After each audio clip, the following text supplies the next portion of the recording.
la faraona que se atrevió a ser rey. Y si te dijera que una mujer gobernó uno de los imperios más antiguos del planeta, se vistió como hombre, usó barba postiza y fue adorada como una diosa viviente. Todo mientras el mundo entero creía que ese trono solo podía pertenecer a un hombre, Hatshepsut no solo rompió las reglas, las borró por completo. Su historia fue tan poderosa que durante siglos intentaron eliminarla de los registros oficiales. Pero hoy, lo que se descubrió de su reinado te va a dejar en shock. Nacida alrededor del año 1505 a.C., Hatshepsut fue hija del faraón Thutmose I, una niña de sangre real que creció rodeada de lujo, poder y expectativas. Pero ninguna de ellas incluía verla algún día en el trono. En el antiguo Egipto, las mujeres podían tener influencia como esposas reales, como madres de faraones o como sacerdotisas, pero jamás como reinas gobernantes. La línea de sucesión era masculina. Punto. Sin embargo, el destino tenía otros planes. Cuando su padre murió, ella se casó con su medio hermano Thutmose II, cumpliendo con las costumbres dinásticas. Pero tras la muerte temprana de su esposo y con un heredero demasiado joven para reinar, Hatshepsut tomó un rol inesperado, primero como regente y luego de forma completamente revolucionaria como faraón absoluto. Lo impactante no fue solo que una mujer ocupara el trono, sino cómo lo hizo. En lugar de reinar en las sombras, Hatshepsut se presentó ante su pueblo con todos los símbolos del poder masculino. Se vestía como hombre, portaba la doble corona del Alto y Bajo Egipto, usaba la barba ceremonial de los faraones y hablaba de sí misma como Su Majestad el Rey, no una reina, no una regente, un faraón en toda regla. Su transformación no fue simbólica, fue una estrategia consciente, brillante y desafiante en un mundo profundamente patriarcal. Pero no fue solo apariencia. Bajo su reinado, Egipto vivió uno de sus periodos más prósperos. Ordenó expediciones comerciales legendarias, como la famosa misión al mítico país de Punt, donde consiguió incienso, ébano, oro y mirra, en cantidades que hicieron temblar los registros económicos del Nilo. También emprendió una campaña de construcciones masivas, templos, obeliscos, capillas, y su obra maestra, el templo funerario de Deir el-Bahari, tallado en los acantilados de piedra caliza, sigue siendo una de las estructuras más imponentes del mundo antiguo. En términos de lujo, Hatshepsut gobernaba rodeada de estatuas bañadas en oro, cofres llenos de joyas, jardines de plantas exóticas traídas de tierras lejanas, y sacerdotes que afirmaban que su reinado había sido ordenado por los dioses. Literalmente, ella misma mandó a escribir en las paredes de los templos que el dios Amón fue su verdadero padre, estableciendo así una conexión divina directa con el poder celestial. Esto no era solo marketing religioso, era una jugada maestra para blindar su autoridad ante cualquier oposición. Y aunque desde fuera su reinado parecía estable y glorioso, por dentro su poder era incómodo para muchos. Las élites religiosas y militares nunca terminaron de aceptar a una mujer en la cima del poder. La prueba. Después de su muerte, su nombre fue sistemáticamente eliminado de registros oficiales, sus estatuas destruidas, sus obeliscos tapados, como si nunca hubiera existido. Su hijastro Thutmose III, ya adulto y con plenos poderes, inició una campaña de borrado que duró décadas. ¿Pero por qué? ¿Por venganza? ¿Por celos? Nada de eso. Era una maniobra política para restaurar el orden tradicional y garantizar que nadie más se atreviera a hacer lo que ella hizo, desafiar las reglas más sagradas de sucesión. Durante siglos, los arqueólogos no sabían nada de ella. Fue como si su reinado hubiera sido borrado con éxito, pero poco a poco los templos revelaron secretos, inscripciones escondidas, esculturas enterradas, sarcófagos sellados, y con cada descubrimiento, Hatshepsut volvía a la vida, más imponente que nunca. Su momia fue identificada apenas en 2007, en una historia de detectives arqueológicos digna de película, y con ella se reescribió la historia. Hoy, Hatshepsut Es considerada una de las gobernantes más exitosas de la historia egipcia. Gobernó más tiempo que cualquier otra mujer faraón, dejó un legado arquitectónico inigualable y mostró al mundo que el poder no tiene género. Su impacto se siente incluso siglos después. Es símbolo de liderazgo femenino, de audacia, de visión y de cómo el lujo verdadero no está en lo que se posee, sino en la huella que se deja. Y si pensabas que nada superaría a una faraona con barba que fue casi borrada de la historia, prepárate, porque la próxima mujer de nuestra lista transformó un reino medieval en una máquina diplomática y bélica imparable. Su legado cruzó océanos y su apellido aún resuena en la realeza de hoy. La reina virgen, que convirtió a Inglaterra en un imperio. ¿Puede una mujer soltera, en un mundo gobernado por alianzas matrimoniales, rechazar a todos los hombres que querían su trono, y aún así convertirse en una de las monarcas más influyentes de la historia moderna? Isabel I de Inglaterra lo hizo. Gobernó sola, sin esposo, sin hijos y sin pedir permiso a nadie. Su decisión de mantenerse virgen no fue religiosa ni romántica, fue una estrategia de poder. Y esa estrategia funcionó tan bien que su reinado es conocido como la Era Isabelina, un período donde Inglaterra floreció cultural, política y militarmente. Pero lo que hay detrás de esa imagen dorada es aún más sorprendente. Isabel nació en 1533, hija del rey Enrique Upano y de Ana Bolena, la reina que terminó decapitada por no darle un heredero varón al rey. Desde pequeña, Isabel fue marcada por el escándalo, la sospecha y el peligro. Tras la ejecución de su madre, fue declarada hija ilegítima y quedó fuera de la línea de sucesión. Pero contra todo pronóstico, Isabel sobrevivió a intrigas palaciegas, encarcelamientos, amenazas de muerte y purgas religiosas. Y en 1558, con apenas 25 años, fue coronada reina de Inglaterra.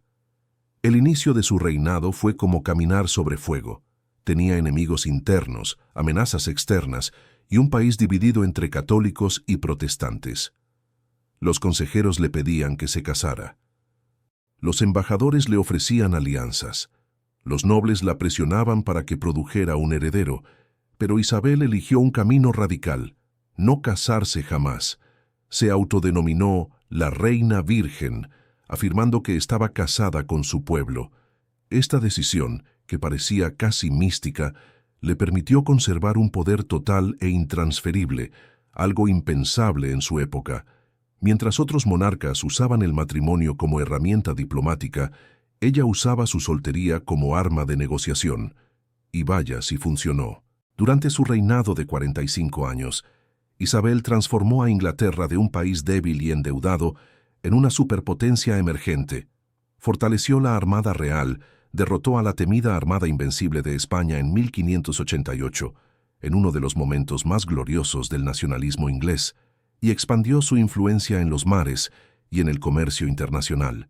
Sus decisiones económicas y estratégicas fueron tan efectivas que sentaron las bases del futuro imperio británico. Y eso sin mencionar el lujo y la sofisticación que irradiaba su corte. Isabel no solo era poderosa, sabía cómo mostrar ese poder. Su imagen era cuidadosamente construida, siempre vestida con trajes elaborados, cubiertos de perlas, encajes, bordados y joyas. Su rostro pálido, casi fantasmal, era parte de una estética que imponía distancia, respeto y misticismo. No era solo una reina, era un símbolo viviente. Mandó construir palacios, organizar espectáculos y rodearse de artistas, científicos y pensadores que convirtieron su corte en el centro del Renacimiento inglés. William Shakespeare, por ejemplo, escribió y estrenó muchas de sus obras durante su reinado. La cultura floreció, y el lujo no solo era material, sino intelectual. Pero no todo era glamour. Isabel vivía rodeada de traiciones, conspiraciones y amenazas constantes. Fue blanco de múltiples intentos de asesinato. Tuvo que ordenar la ejecución de su prima María Estuardo, reina de Escocia, por conspirar contra ella, y manejó con mano firme una red de espionaje para proteger su trono. Uno de sus hombres más cercanos, Sir Francis Walsingham, desarrolló un sistema de inteligencia considerado precursor de los servicios secretos modernos. Isabel sabía que el poder no solo se ejerce con la corona, sino con la información. Y detrás de esa imagen de reina impenetrable había también una mujer de carne y hueso. Mantuvo una relación compleja y emocionalmente intensa con Robert Dudley, conde de Leicester, su gran amor prohibido. Aunque nunca se casaron, su cercanía desató rumores, escándalos y tensiones políticas. Isabel vivía una contradicción constante. Había renunciado al matrimonio para conservar el poder, pero no por ello dejó de amar. Y esa dualidad entre el mito y la mujer la hace aún más fascinante. Su legado es inmenso. Comparada con sus contemporáneos, Isabel brilló con una luz propia. Mientras otras reinas eran utilizadas como piezas de ajedrez político, ella fue la jugadora que movía las piezas. Su liderazgo inspiró generaciones futuras de mujeres en el poder, desde Catalina la Grande hasta la reina Victoria. En una era donde las mujeres eran vistas como sujetas a la autoridad masculina, Isabel demostró que una mujer sola, inteligente y decidida, podía no solo gobernar, sino transformar la historia. Hoy, su figura sigue presente en películas, novelas, series y hasta en la iconografía política del Reino Unido. Las joyas de la corona que ella portaba aún son parte del tesoro nacional. Su retrato aparece en museos y billetes. Y su frase más famosa, «Sé que tengo el cuerpo de una mujer débil, pero tengo el corazón y el estómago de un rey», sigue siendo un grito de poder femenino. Y lo más impactante, murió tal como vivió, sin casarse, sin dejar herederos, sin compartir el poder. Isabel I fue la reina que eligió el trono sobre el amor, el deber sobre el deseo, y que convirtió su virginidad en una corona de acero. El fin de su reinado marcó el cierre de una era, pero su influencia apenas comenzaba. ¿Estás listo para la siguiente mujer de esta lista? La próxima no gobernó desde un trono, sino desde los campos de batalla. Una campesina que escuchó voces celestiales y terminó cambiando el destino de un país entero. Juana de Arco, la campesina, que escuchaba voces y derrotó ejércitos. ¿Qué harías si a los 13 años empezaras a escuchar voces que te dicen que tu destino es salvar un país entero? Y si fueras mujer, pobre, sin educación, y vivieras en plena guerra medieval, parece un cuento de locos, pero fue real. Juana de Arco no solo creyó en esas voces, las siguió hasta las puertas del trono de Francia. Y lo más increíble es que lo logró. En un mundo donde las mujeres no eran ni escuchadas ni respetadas, ella fue obedecida por reyes, seguida por soldados y temida por enemigos. Esta es la historia de la joven que se convirtió en leyenda, y luego en santa. Juana nació en 1412 en Domremy, un pequeño pueblo del noreste de Francia. Era hija de campesinos, analfabeta y profundamente religiosa. Desde niña decía sentir una conexión especial con Dios, pero fue a los 13 años cuando todo cambió. Afirmó que el arcángel Miguel, Santa Catalina y Santa Margarita le hablaban directamente y le daban una misión divina: liberar a Francia del dominio inglés. Era el siglo XV y la Guerra de los 100 Años arrasaba Europa. Francia estaba al borde del colapso, dividida, humillada, sin liderazgo claro. En ese contexto, una adolescente afirmando que hablaba con santos sonaba como locura. Pero Juana no era una joven común. A los 16 años, convenció a un comandante local de que la llevara ante el delfín Carlos, el heredero al trono francés. Lo increíble es que, contra toda lógica, el joven príncipe aceptó recibirla. Juana, vestida con ropa de hombre, le habló con firmeza, le transmitió confianza y aseguró que Dios la había enviado para coronarlo en Reims, la ciudad tradicional de coronación real. Carlos, desesperado por una señal, aceptó probar su fe. Juana recibió una armadura, un estandarte blanco con la flor de lis y el mando espiritual de un pequeño ejército. Lo que vino después fue un milagro militar. La joven sin experiencia en combate se convirtió en símbolo de victoria. Inspiró a soldados desmoralizados, lideró asedios con una valentía inhumana y logró lo impensable: liberar la ciudad de Orleans en solo 9 días. Aquello cambió el rumbo de la guerra. Juana no era estratega técnica, pero su fe era tan contagiosa que unía a ejércitos enteros. Cada victoria reforzaba la idea de que estaba protegida por el cielo. Finalmente, en 1429, Carlos fue coronado rey en Reims, justo como ella había predicho. Y aunque no fue reina, ni noble, ni general oficial, todo el mundo sabía que sin Juana esa corona no habría existido. Pero como tantas veces en la historia, el poder molesta. Y una mujer con tanto impacto en el destino político de un país era una amenaza para muchos. En 1430 fue capturada por los borgoñones, aliados de los ingleses, y vendida al enemigo. Carlos VII, ya rey, no hizo nada por rescatarla.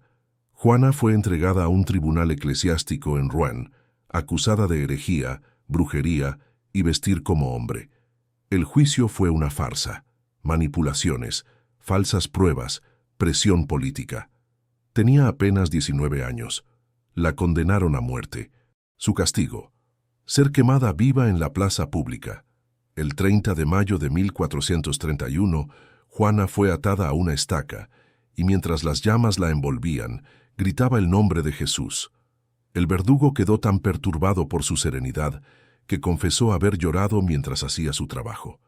Los testigos decían que, cuando las cenizas se enfriaron, su corazón seguía intacto. Su muerte fue brutal, pero su leyenda apenas comenzaba. 25 años después, la Iglesia reabrió el caso. Se descubrió que el juicio fue injusto, que las pruebas fueron fabricadas y que Juana era inocente. Fue rehabilitada oficialmente en 1456 y en 1920 la Iglesia Católica la canonizó como santa. De campesina a guerrera, de mártir a símbolo sagrado, Juana de Arco es hoy una de las figuras más reverenciadas de la historia de Francia. Lo más sorprendente no es solo lo que logró, sino cómo lo logró. No tenía ejército propio, no era noble, no sabía leer ni escribir, y aún así cambió el destino de una nación. Todo con fe, convicción y un sentido de propósito que desafiaba a la muerte. Inspiró a escritores como Mark Twain, a pintores, cineastas y hasta feministas modernas que la ven como símbolo de poder femenino, en un mundo que la quiso aplastar. Y cuando la comparamos con otros líderes militares de la historia, Juana no tiene paralelo. ¿Cuántos hombres necesitaron años de entrenamiento, títulos, ejércitos enteros, para lograr lo que ella hizo en 2 años? ¿Cuántos reyes necesitaron coronas para ser escuchados, mientras ella, sin corona, era temida por imperios enteros? Juana de Arco representa la fuerza pura del alma humana, una joven que escuchó voces y terminó haciendo historia. Su armadura sigue exhibida en museos, su nombre en estatuas, sus frases en monumentos. Y cada vez que alguien se atreve a desafiar lo imposible, Juana está ahí, como un recordatorio eterno de que el coraje no entiende de géneros, clases ni edades. ¿Te impactó esta historia? Pues espera, porque la próxima mujer no solo lideró un imperio, lo expandió por medio del arte, la ciencia y una corte tan refinada que incluso Leonardo da Vinci terminó viviendo bajo su protección. Catalina de Médici, la reina, que gobernó Francia. Desde las sombras. Hay reinas que gobiernan desde un trono, y hay otras que gobiernan desde las sombras, manipulando reyes, tejiendo alianzas, controlando cortes enteras con solo una mirada. Catalina de Médici no fue una reina común, fue una estratega, una visionaria, y para muchos, una bruja peligrosa. La verdad, durante más de 30 años, tuvo el destino de Francia en la palma de su mano, y lo hizo sin ejércitos propios, sin sangre francesa, y en medio de una de las épocas más violentas y religiosas de toda Europa. Catalina nació en 1519 en Florencia, Italia, como parte de la poderosa familia Médici, una de las dinastías bancarias más ricas y cultas del Renacimiento. Pero su infancia no fue de cuentos de hadas. Quedó huérfana muy joven, fue criada en conventos y vivió tiempos de inestabilidad política que la hicieron entender desde niña que el poder es frágil y que la astucia es vital para sobrevivir. En 1533, con apenas 14 años, fue enviada a Francia para casarse con el príncipe Enrique de Orleans, futuro Enrique II. Fue una unión política, no romántica. Él estaba enamorado de otra mujer, la famosa Diana de Poitiers, y Catalina fue relegada a un papel secundario, al menos al principio. Durante más de 10 años no pudo concebir hijos, lo que la puso en peligro constante de ser repudiada. Pero cuando finalmente comenzó a tener descendencia, 10 hijos en total, su posición se consolidó. Y ahí comenzó su verdadero ascenso al poder. Cuando su esposo murió en un torneo en 1559, Catalina se convirtió en reina madre, y como sus hijos eran demasiado jóvenes o inexpertos para gobernar solos, ella se convirtió en la fuerza invisible, y a veces muy visible, detrás del trono. Durante 3 décadas, Catalina gobernó como regente o influencia dominante bajo 3 reyes distintos, Francisco II, Carlos IX y Enrique III. Fue una figura central durante las guerras de religión entre católicos y protestantes, que desangraban a Francia. Su habilidad política fue tan fina que jugaba con ambos bandos, buscando mantener el equilibrio sin que el país se desplomara. Se reunía con líderes protestantes, negociaba treguas, organizaba matrimonios estratégicos y al mismo tiempo fortalecía el poder de la corona. Algunos la veían como pacificadora. Otros la acusaban de ser la mente detrás de la tristemente célebre matanza de San Bartolomé, donde miles de hugonotes, protestantes franceses, fueron asesinados en una sola noche. ¿Fue ella la autora intelectual? Algunos historiadores dicen que sí, otros la ven como víctima de las circunstancias. Lo que nadie discute es que su poder era absoluto.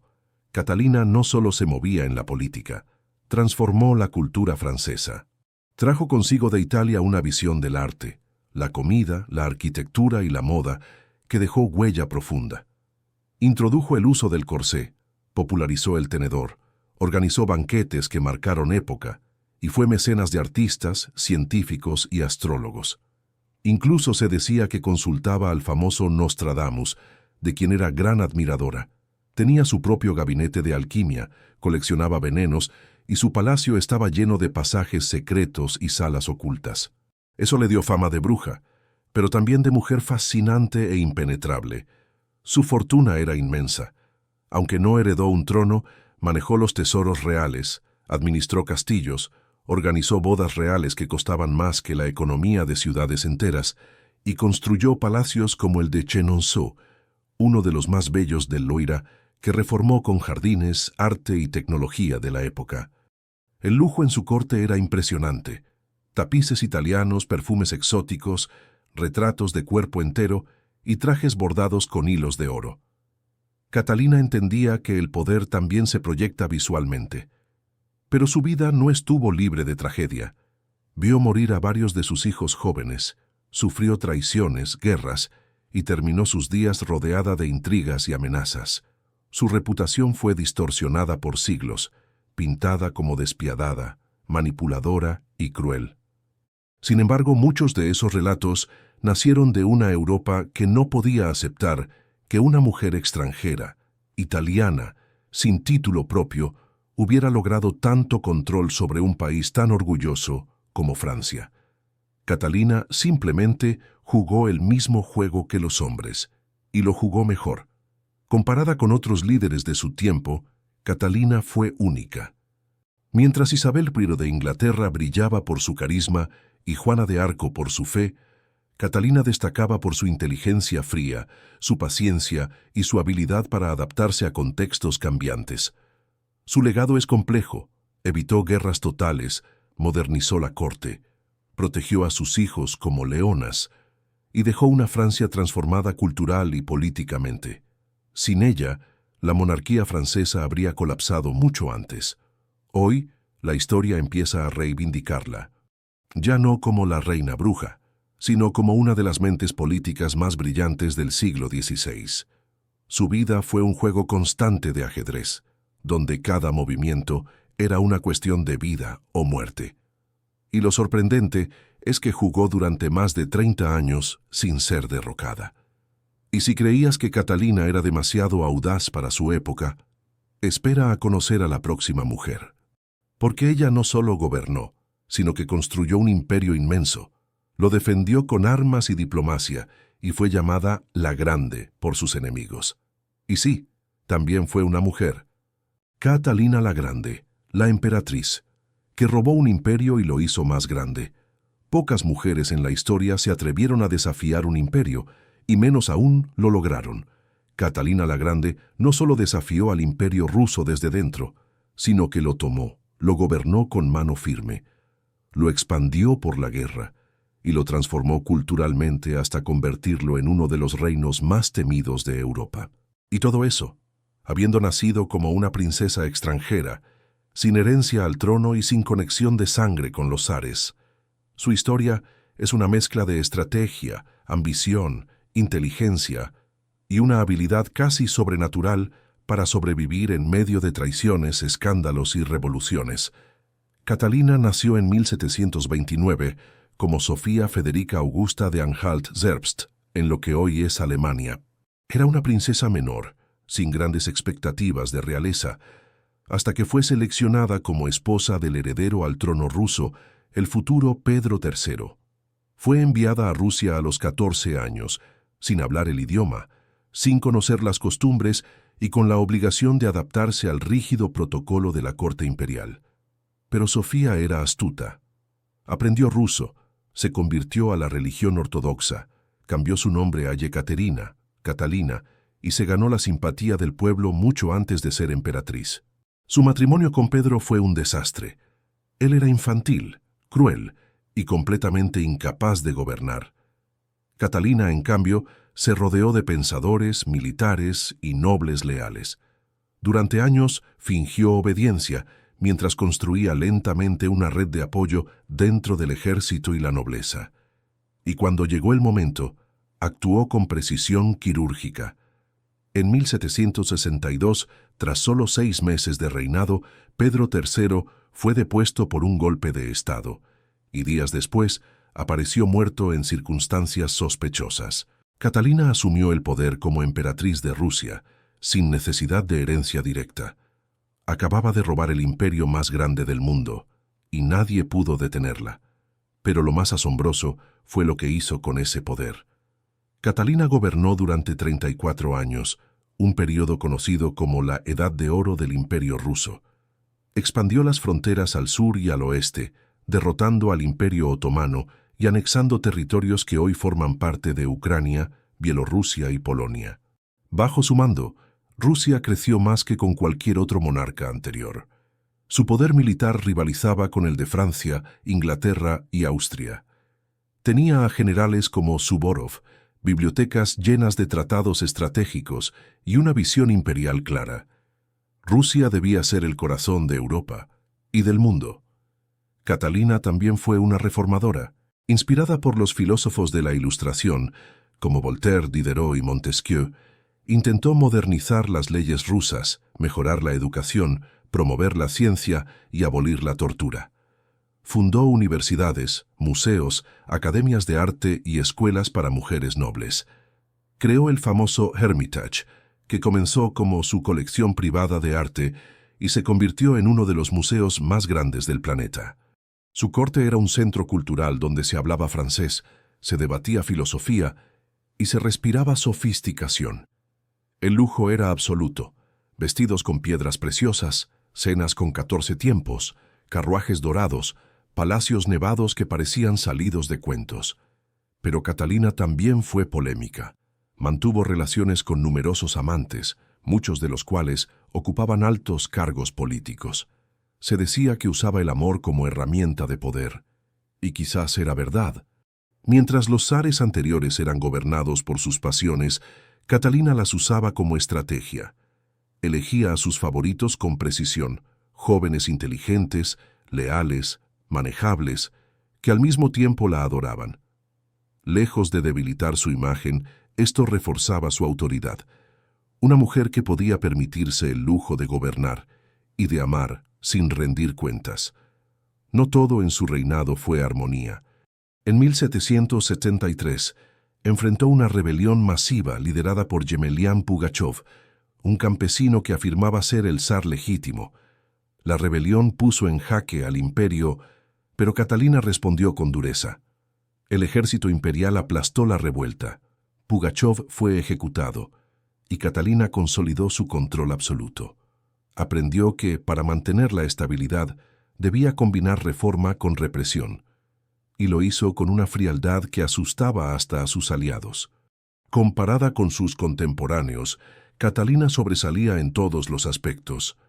Mientras María Antonieta jugaba a ser pastora en Versalles, Catalina firmaba tratados, planeaba campañas militares y debatía con los pensadores más importantes de su tiempo. Incluso Napoleón Bonaparte llegó a decir que admiraba su genio político. No era solo una emperatriz, era una estratega, una mecenas, una visionaria. Catalina murió en 1796, a los 67 años, en su palacio de San Petersburgo. Su funeral fue digno de una diosa. Ataúdes de oro, procesiones imperiales, lágrimas de nobles y silencios de enemigos. Había dejado un imperio más grande, más fuerte y más respetado que el que había heredado, y todo lo hizo desde un trono al que oficialmente nunca debió haber llegado. Hoy, su legado sigue vivo. En Rusia, es recordada como una de las grandes líderes históricas. En el mundo, como símbolo de inteligencia, poder femenino y transformación política. Y aunque muchos han intentado reducir su figura a sus escándalos amorosos, la verdad es que ningún amante, ningún rumor, ningún juicio moral puede opacar la grandeza de una mujer que reinó sobre uno de los imperios más vastos del mundo, y lo hizo mejor que cualquier hombre antes que ella. Y si Catalina conquistó con política y seducción, la próxima mujer de nuestra lista construyó su propio imperio en los negocios. Una visionaria que cambió la belleza por dentro y por fuera, y cuya fortuna se cuenta en miles de millones. ¿Adivinas quién es? Estée Lauder, la mujer que vendió belleza y construyó un imperio de 1.000 millones. Si alguien te dijera que una mujer sin universidad, sin apellido aristocrático, sin fortuna heredada, se convertiría en una de las empresarias más poderosas del mundo, probablemente pensarías que es una exageración. Pero eso es exactamente lo que hizo Estée Lauder. Comenzó vendiendo cremas caseras en salones de belleza de Nueva York y terminó liderando una de las marcas más lujosas, influyentes y millonarias del planeta. Su nombre hoy es sinónimo de elegancia, poder y marketing visionario. Estée nació como Josephine Esther Mentzer en 1908, en Queens, Nueva York, hija de inmigrantes húngaros y checoslovacos. Creció en un hogar modesto, ayudando en la ferretería de su padre y soñando con una vida de glamour y éxito. Desde joven, estaba obsesionada con la piel perfecta, los perfumes refinados y la idea de que cualquier mujer, sin importar su origen, podía sentirse hermosa. Su gran mentor fue su tío químico, quien le enseñó a mezclar fórmulas para el cuidado de la piel en una pequeña cocina. Fue ahí donde nació su visión: no vender solo productos, sino vender una experiencia, un sueño embotellado. En los años 30, comenzó a visitar salones de belleza, tiendas de barrio y hoteles, presentando sus cremas con una técnica que nadie usaba en esa época, el touch and try. Ella aplicaba el producto directamente en la piel de las clientas. Era una estrategia directa, personal y revolucionaria. Estée sabía que si las mujeres lo probaban, lo comprarían. No tenía dinero para publicidad tradicional, así que usaba el boca a boca, demostraciones en vivo y lo que hoy llamaríamos influencers de la época. Peluqueras, secretarias, recepcionistas, mujeres reales que se convertían en sus embajadoras. Pero Estée no se detuvo ahí. Su ambición era construir algo grande. En 1946, con solo 4 productos, fundó oficialmente la marca Estée Lauder. Su oficina, la mesa del comedor. Su estrategia, impecable. Usaba frascos elegantes, colores suaves, nombres atractivos y, lo más importante, vendía lujo accesible. No importaba si no eras millonaria. Si tenías un frasco de Estée Lauder en tu tocador, Te sentías como una reina. En 1953 lanzó lo que sería su gran explosión internacional. Youth Dew, una mezcla de perfume y aceite de baño que rompió todas las reglas. En esa época, los perfumes eran un regalo que los hombres hacían a las mujeres. Este cambió la narrativa. Ahora las mujeres podían y debían comprarse su propio perfume. El producto fue un fenómeno. Se vendieron más de 50.000 unidades en el primer año, y con eso comenzó el ascenso imparable de su imperio. La marca se expandió a velocidad vertiginosa. Primero en Estados Unidos, luego en Europa, Asia, Medio Oriente. Cada lanzamiento era una obra de arte. Las campañas eran cuidadosamente diseñadas para transmitir aspiración, sofisticación y poder femenino. Este que entendió algo que muchos ignoraban. Las mujeres no querían solo cremas o maquillaje, querían sentirse vistas, deseadas, empoderadas, y eso es lo que ella vendía. Por eso, incluso hoy, el eslogan de su compañía sigue siendo "Every woman can be beautiful". Pero detrás de los estuches dorados y los perfumes caros, había una estratega feroz. Este controlaba cada detalle, desde el diseño de los productos hasta la disposición de los mostradores en los grandes almacenes. Visitaba personalmente las tiendas, observaba el comportamiento de las clientas y daba instrucciones directas a sus vendedoras. Creó un ejército de consultoras que no solo vendían, creaban relaciones. Para ella, cada rostro era una oportunidad. Cada mujer, una reina potencial. Su fortuna creció hasta cifras astronómicas. Para los años 70, Estée Lauder era una de las pocas mujeres en aparecer en la lista de millonarios de Forbes. Su empresa, que comenzó en la mesa del comedor, se convirtió en un conglomerado global con más de 25 marcas bajo su ala, incluyendo MAC, Clinique, Bobbi Brown, La Mer y Joe Malone. Su legado no fue solo económico, fue simbólico. Demostró que una mujer podía crear, dirigir y dominar un mercado global sin pedir permiso. Estée también entendió el poder de la imagen.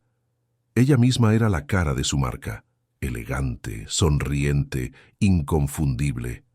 Cada foto, cada entrevista, cada aparición pública era cuidadosamente coreografiada. No era solo una empresaria, era una narradora, una arquitecta del deseo, y esa visión la mantuvo vigente durante décadas. A lo largo de su vida, recibió incontables premios y honores, incluyendo la Medalla Presidencial de la Libertad en Estados Unidos. Pero quizás su mayor logro fue algo más sutil: cambiar la forma en que las mujeres se ven a sí mismas. A través de sus productos, sus campañas y su filosofía, Estée Lauder empoderó a millones de mujeres a invertir en sí mismas. Y eso, en una época dominada por hombres en trajes grises, fue una revolución silenciosa, pero irreversible. Murió en 2004, a los 97 años, dejando atrás una de las mayores fortunas creadas por una mujer en la historia. Hoy, la marca Estée Lauder sigue presente en más de 150 países, emplea a decenas de miles de personas y factura miles de millones de dólares anualmente. Su nombre está en cada aeropuerto, en cada centro comercial de lujo, en cada tocador de quien sueña con algo más. Y si ella construyó un imperio con crema y visión, la próxima mujer de nuestra lista usó micrófonos, contratos multimillonarios y una voz que rompió barreras raciales, económicas y culturales. ¿Te imaginas de quién se trata? Oprah Winfrey, de la pobreza extrema a la mujer más rica de la televisión. Imagina nacer en una casa sin agua potable, con paredes de madera podrida, sin zapatos, sin esperanza, y terminar convirtiéndote en la mujer más poderosa de la televisión mundial. Imagina que todo te esté en contra: tu color de piel, tu género, tu clase social, incluso tu propio entorno familiar. Esa es la historia real de Oprah Winfrey. Una historia de superación extrema, de visión empresarial, y de cómo una sola mujer construyó un imperio mediático más grande que muchas cadenas de televisión juntas. Oprah nació en 1954 en Mississippi, en el sur profundo de Estados Unidos, una región marcada por la pobreza, el racismo y la segregación. Fue criada por su abuela, en condiciones de extrema miseria. A los 6 años ya sabía leer, pero también sabía lo que era pasar hambre. A los 9, fue víctima de abuso sexual. A los 14 quedó embarazada, aunque el bebé murió poco después. En cualquier otra historia, su vida se habría apagado ahí, pero no con Oprah. Ella tenía algo que nadie podía quitarle: la voz.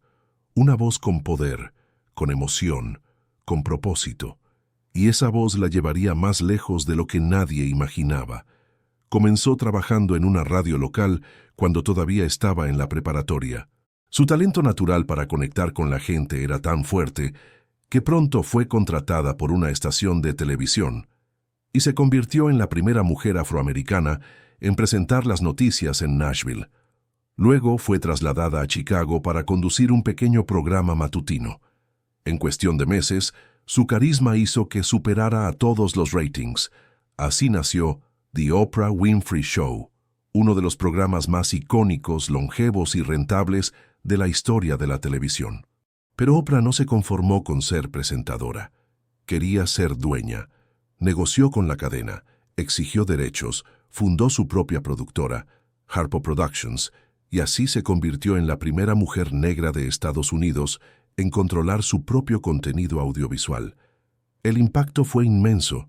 Durante más de 25 años, su programa atrajo a más de 40 millones de espectadores semanales solo en Estados Unidos y fue transmitido en más de 100 países. Hablaba de todo, desde política y espiritualidad hasta dietas, libros, confesiones íntimas, escándalos y superación personal. Oprah tenía el poder de elevar un producto desconocido a bestseller con solo mencionarlo. Literalmente, una palabra suya podía generar millones de dólares. Y mientras millones lloraban, reían o sanaban frente a la pantalla, Oprah construía algo mucho más grande, una marca basada en la autenticidad. En un mundo de apariencias, ella ofrecía verdad. En un medio superficial, ella hablaba de alma. Su imagen no era de lujo frío, sino de cercanía, inspiración y transformación. Y sin embargo, su fortuna no paraba de crecer. Para el año 2000 ya era billonaria. Según Forbes, su patrimonio neto actual supera los 2.5 mil millones de dólares.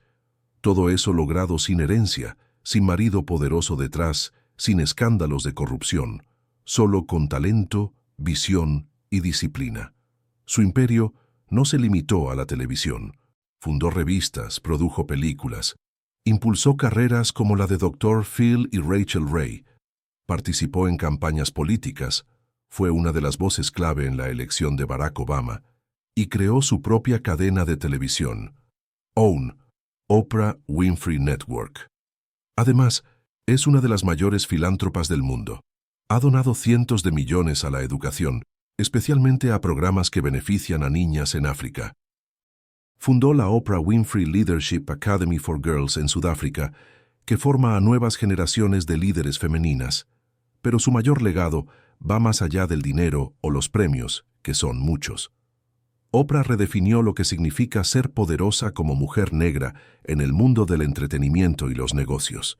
Mostró que no era necesario ajustarse a los estándares clásicos de belleza, que la vulnerabilidad podía ser una fortaleza y que una historia personal dolorosa podía convertirse en una fuente de empoderamiento colectivo.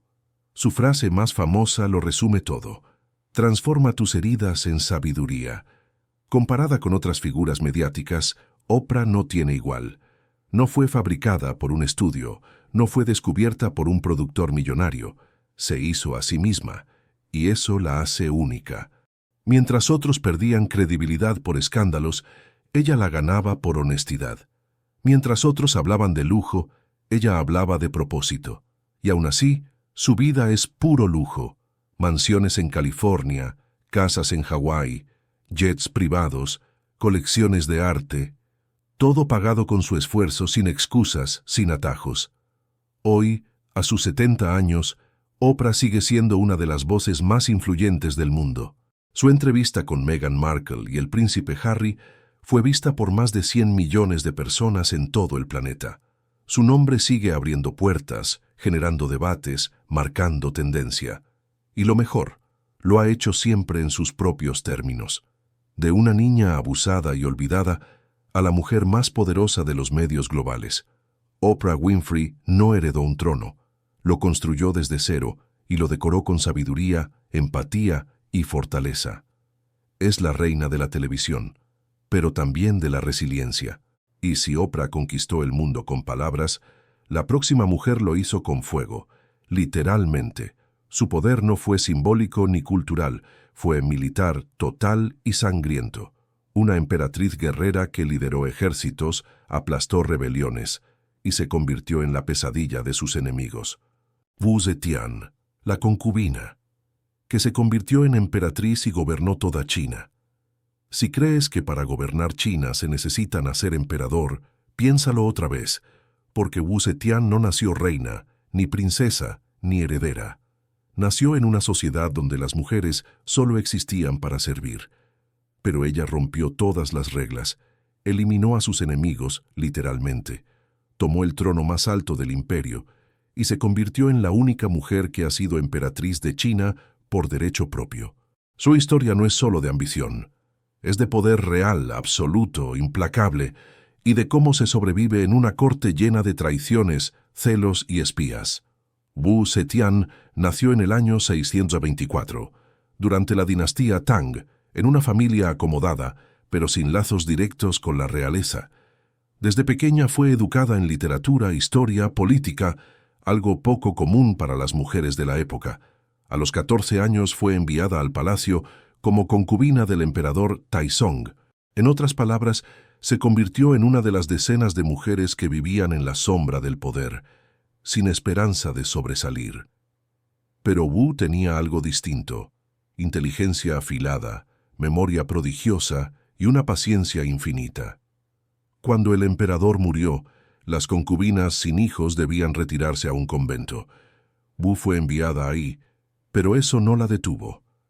Años después, regresó al palacio, esta vez como amante del nuevo emperador, Gaozong, el hijo del anterior. Sí, su hijastro. Su regreso fue escandaloso pero estratégico. Pronto se convirtió en su esposa oficial, desplazando a la emperatriz y otras concubinas a las que eliminó sin piedad. Algunos relatos dicen que mandó ejecutar a su propia hija para incriminar a una rival. ¿Es verdad? Tal vez. Lo cierto es que Wu entendía algo muy claro.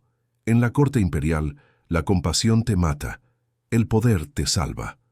Una vez convertida en emperatriz consorte, Wu no se limitó al protocolo. Tomó decisiones políticas, influyó en nombramientos clave, y cuando su esposo enfermó, gobernó en su nombre. A su muerte, Wu no se retiró como era costumbre. En cambio, colocó a sus hijos en el trono uno por uno, y cuando se cansó de títeres, tomó el trono ella misma. En el año 690, se autoproclamó emperador, no emperatriz, de una nueva dinastía, la Zhou. Fue la primera y única mujer en toda la historia imperial china en hacerlo, y no fue una figura decorativa. Wu Zetian gobernó directamente por más de 15 años, y desde las sombras otros 25. Controló el ejército, reformó el sistema burocrático, promovió el mérito sobre la nobleza y amplió el imperio en varias campañas militares exitosas. Su gobierno fue eficiente, su administración implacable. Castigaba la corrupción con mano dura y premiaba a los funcionarios leales. Muchos de sus ministros eran hombres jóvenes promovidos por talento y por su cercanía personal a ella. Para mantenerse en el poder, Wu no dudó en usar el terror. Creó una red de inteligencia que espiaba incluso a sus propios hijos. Cientos de opositores fueron ejecutados o exiliados. Su nombre provocaba respeto y miedo, pero a diferencia de otros déspotas, Wu también apostó por el desarrollo. Bajo su reinado florecieron las artes, la poesía, la imprenta, y el rol de la mujer mejoró ligeramente en ciertos sectores del gobierno. Fue una contradicción viva, dura pero justa, cruel pero visionaria. Su imagen pública fue cuidadosamente construida. Mandó reescribir la historia para glorificar sus orígenes, hizo que la compararan con antiguos sabios y hasta con Buda. Manejaba la propaganda como pocos. Promovió el budismo como religión estatal, ya que ofrecía mayor apertura a las mujeres frente al confucianismo tradicional. Ella misma fue retratada como una encarnación de lo divino. Así, no solo gobernaba con espadas, sino con símbolos, y, como toda figura poderosa, su final no fue pacífico.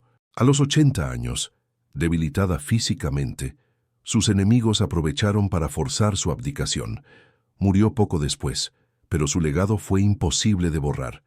La dinastía Tang fue restaurada, pero el hecho de que una mujer hubiera gobernado, fundado una nueva dinastía y transformado la administración del imperio, quedó tatuado en la historia de China. Wu Zetian no fue una emperatriz entre muchas. Fue la única. No fue esposa, no fue regente, no fue sombra. Fue emperador con todos los títulos, honores y poderes. Una figura que aún hoy divide opiniones. Genio político o tirana sin escrúpulos. Feminista adelantada a su tiempo o manipuladora despiadada. Lo cierto es que su impacto es incuestionable.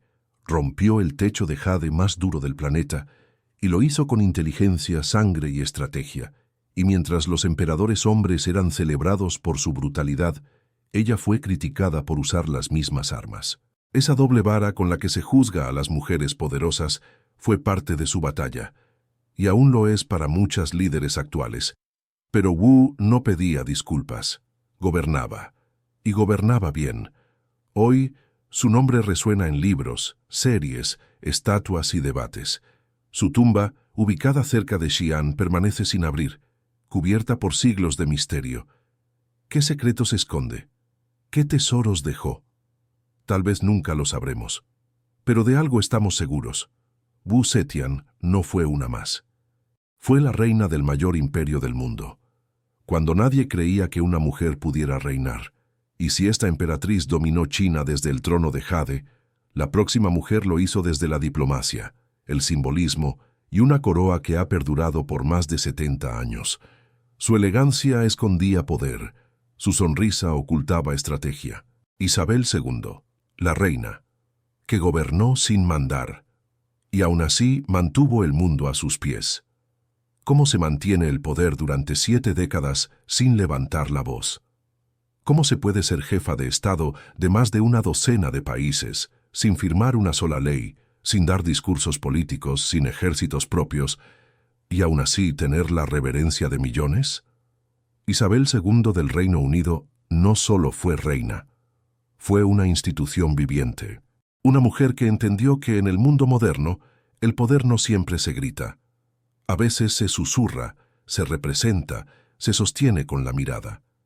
Isabel nació en 1926, hija del duque de York, sin muchas probabilidades de heredar el trono. Pero todo cambió cuando su tío, el rey Eduardo VIII, abdicó por amor, obligando a su padre a convertirse en el rey Jorge VI. De un día para otro, la joven Lilibet se convirtió en heredera directa. Creció bajo la sombra de la Segunda Guerra Mundial, durante la cual se ofreció como voluntaria en tareas logísticas, aprendiendo mecánica militar y manejando ambulancias. Esa decisión, inusual para una princesa, marcó su carácter: trabajar sin escándalo, servir sin protagonismo. En 1952, con solo 25 años, fue coronada reina tras la muerte de su padre. Desde ese momento, inició uno de los reinados más largos de la historia moderna. Más de 70 años al frente de una monarquía que sobrevivió guerras, escándalos, crisis económicas, divorcios reales, atentados terroristas y revoluciones culturales. Su rol era simbólico, pero su influencia era innegable. Como jefa de Estado de 15 países, incluyendo Canadá, Australia y Nueva Zelanda, y como cabeza de la Commonwealth, una comunidad de más de 50 naciones, su imagen era más reconocida que la de cualquier presidente o líder mundial. Pero, ¿cuál era su secreto? La constancia, la disciplina, el silencio estratégico. Isabel no opinaba en público, no participaba en debates, no daba entrevistas. Y eso, en una era de sobreexposición, la convirtió en una figura casi sagrada. Mientras los políticos caían en desgracia, ella permanecía. Mientras otros se adaptaban a las modas, ella se mantenía firme, con sus trajes de colores pasteles, sus sombreros icónicos, sus bolsos negros y su aire de estabilidad absoluta. Su fortuna personal era gigantesca. Poseía castillos como Balmoral, Sandringham, colecciones de arte, caballos de carreras, joyas milenarias y una de las carteras inmobiliarias más exclusivas del mundo. Aunque parte del patrimonio real pertenece al Estado británico, el control efectivo era suyo. Según estimaciones, su riqueza personal superaba los 500 millones de dólares y el valor de la institución monárquica británica alcanzaba decenas de miles de millones. Pero su verdadero poder no era económico, era cultural, emocional y diplomático. Durante su reinado, se reunió con más de 13 presidentes de Estados Unidos, más de 15 primeros ministros británicos y decenas de líderes mundiales, desde Churchill hasta Obama, desde Mandela hasta Putin. Su papel era representar, pero su presencia imponía respeto. Incluso en las reuniones privadas con mandatarios, su experiencia política y su conocimiento profundo de los asuntos globales eran legendarios. Muchos líderes buscaban su consejo, aunque nadie lo supiera públicamente. Y como toda figura de alto perfil, Isabel enfrentó polémicas. La muerte de Lady Di en 1997 puso a la monarquía contra la pared. Su silencio inicial fue duramente criticado y se pensó que su reinado estaba en peligro, pero supo adaptarse. Dio un discurso televisado, bajó la bandera a media asta en Buckingham y permitió que el funeral tuviera un tono más popular. Ese fue uno de sus mayores actos de estrategia emocional. Cedió, sin caer. Se adaptó, sin romper su estilo. Isabel también supo gestionar crisis familiares, escándalos con su hijo Andrés y sus vínculos con Jeffrey Epstein, las tensiones con Meghan y Harry, el distanciamiento de su hijo Carlos. Pero nunca perdió el control. Nunca se filtró una palabra fuera de lugar. Nunca reaccionó con rabia, siempre con protocolo, siempre como reina. Y ese estoicismo fue su escudo y su poder. A nivel simbólico, fue el rostro de un país entero, sus estampillas, sus billetes, sus monedas, sus retratos oficiales. En aeropuertos, aduanas, universidades, hospitales, su imagen era omnipresente. En ceremonias de Estado, funerales de guerra, aperturas parlamentarias, su presencia marcaba el inicio y el fin. Para muchos británicos, ella era Inglaterra, y aunque su rol era ceremonial, sus gestos hablaban más que 1000 leyes. Cuando estrechó la mano de Martin McGuinness, ex líder del IRA, ayudó a sanar heridas de décadas. Cuando caminó sola detrás del féretro de su esposo, el príncipe Felipe, en plena pandemia, dio un ejemplo de dignidad. Cuando se sentó con James Bond en la inauguración de los Juegos Olímpicos, mostró que incluso la tradición puede tener sentido del humor. Comparada con otros monarcas, Isabel II fue un fenómeno único. Ningún otro jefe de Estado moderno duró tanto tiempo, con tanta aceptación y con tan pocos errores públicos. Fue una maestra de la discreción, una estratega del tiempo. Una reina sin corona de hierro, pero con una corona emocional que ningún político podría conseguir. Murió en 2022, a los 96 años, tras una vida entera de servicio. Su funeral fue seguido por más de 4.000 millones de personas. El mundo se detuvo. Las lágrimas fueron colectivas. Porque más allá de la política o la monarquía, Isabel II representaba algo mucho más raro, la estabilidad en un mundo que cambia constantemente. Y si ella fue reina del protocolo, la próxima mujer de nuestra lista fue reina de la estrategia militar moderna. Una figura que combinó liderazgo, carisma, habilidad política y que hoy es considerada una de las líderes más respetadas y temidas del siglo XXI. Angela Merkel, la canciller, que gobernó Europa sin prometer, pero cumpliendo en una era de líderes carismáticos, gritos en redes sociales y escándalos por minuto. Angela Merkel destacó por lo opuesto: serenidad, precisión y una eficacia casi quirúrgica. No fue reina, ni emperatriz, ni heredera de dinastía alguna. Fue hija de un pastor protestante, científica de profesión, criada en la Alemania comunista. Y aún así, logró lo impensable: convertirse en la mujer más poderosa del mundo según Forbes durante 14 años consecutivos. Su reinado fue político, económico y diplomático. Y lo más impresionante, gobernó con la lógica de un laboratorio y el temple de una líder global. Merkel nació en 1954 en Hamburgo, pero fue criada en la República Democrática Alemana, donde vivió bajo el régimen comunista. Estudió física cuántica y obtuvo un doctorado en química. Hablaba ruso fluido, tenía mente matemática y cero ambición por el protagonismo. Pero tras la caída del muro de Berlín en 1989, su vida cambió para siempre. Entró a la política casi por accidente, en un momento en que todo estaba por reconstruirse. En pocos años, escaló posiciones dentro de la Unión Demócrata Cristiana, CDU, hasta que en el año 2000 fue elegida como líder del partido. En 2005, se convirtió en la primera mujer canciller de Alemania. Desde ese momento, comenzó una era completamente nueva. En un mundo lleno de testosterona política, Merkel imponía autoridad sin levantar la voz. Tenía un estilo austero, sin lujos, sin gestos teatrales. Vestía igual en todas las cumbres, caminaba sin escoltas llamativas. No necesitaba gritar para ser escuchada. Su símbolo, las manos en forma de rombo, su gesto característico de autocontrol. Su estilo, pragmatismo puro. Durante sus 16 años como canciller, Merkel lideró a Alemania a través de múltiples crisis globales: la crisis financiera del 2008, la crisis del euro, el colapso griego, la crisis migratoria, el Brexit, la pandemia de COVID-19, y cada vez que Europa parecía desmoronarse, todos miraban a Berlín, esperando la decisión de la canciller de hierro. Pero a diferencia de otros líderes históricos, Merkel no imponía por fuerza. Su arma era la razón. Su escudo, la credibilidad. Si ella decía algo, el mundo sabía que iba en serio. A nivel económico, su mandato fue brillante.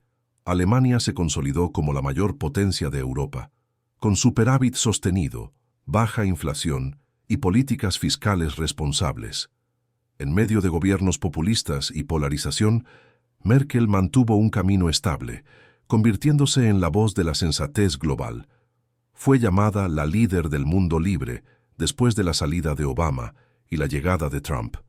Y lo curioso es que nunca buscó ese título. Nunca se presentó como salvadora. Simplemente hacía su trabajo. Su poder no era visual, pero era real. Influía en la Comisión Europea, decidía el futuro del euro, negociaba directamente con Putin, Erdogan, Macron y todos los actores claves de la política global. En la crisis migratoria de 2015, abrió las fronteras alemanas a más de 1 millón de refugiados sirios. Fue criticada, sí, pero su decisión fue firme. Lo hizo por convicción moral, y aunque pagó un precio político, nunca se retractó. Angela Merkel nunca se enriqueció personalmente con el poder. Vivía en el mismo apartamento de siempre en Berlín, hacía sus propias compras en el supermercado, no tenía redes sociales personales ni colecciones de bolsos de lujo. Su verdadero lujo fue el respeto global. Una mujer que podía sentarse al lado de Trump, Xi Jinping o Putin y mirarlos a los ojos como igual, sin miedo, sin sonrisas falsas, sin discursos vacíos. En cuanto a su fortuna, comparada con otras figuras de esta lista, Merkel no fue millonaria al estilo hollywoodense, pero su legado vale más que cualquier patrimonio material. Su gestión es estudiada en universidades, admirada por empresarios y replicada por líderes que buscan estabilidad real.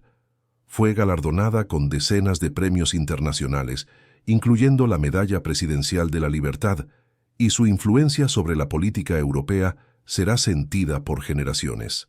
Al dejar el poder en 2021, su despedida fue sobria, sin coronas, sin desfiles. A petición suya, no hubo ceremonia lujosa. Solo una marcha militar donde sonó una canción punk que a ella le gustaba. Porque sí, Angela también tenía sus sorpresas. No era fría, era reservada, y esa diferencia es clave para entender su reinado. Comparada con otras líderes, Merkel es única. No tuvo imperio, pero controló alianzas globales. No usó ejércitos, pero ordenó políticas que movieron billones. No dominó por carisma, sino por consistencia. En un mundo obsesionado con la imagen, ella fue contenido puro. En un escenario lleno de ruido, ella fue silencio poderoso. Y quizás por eso se ganó el respeto incluso de sus detractores. Hoy, su figura sigue viva en la política internacional, aunque ya retirada. Su nombre representa equilibrio, integridad, fuerza intelectual. En un siglo donde muchos construyen imperios de ego, Merkel construyó un legado de respeto. Y así, cerramos esta lista de mujeres que dominaron imperios de hombres, algunas con corona, otras con ciencia, algunas con armadura, otras con micrófono, pero todas con una cosa en común: poder real. ¿Te sorprendió lo que descubrimos juntas?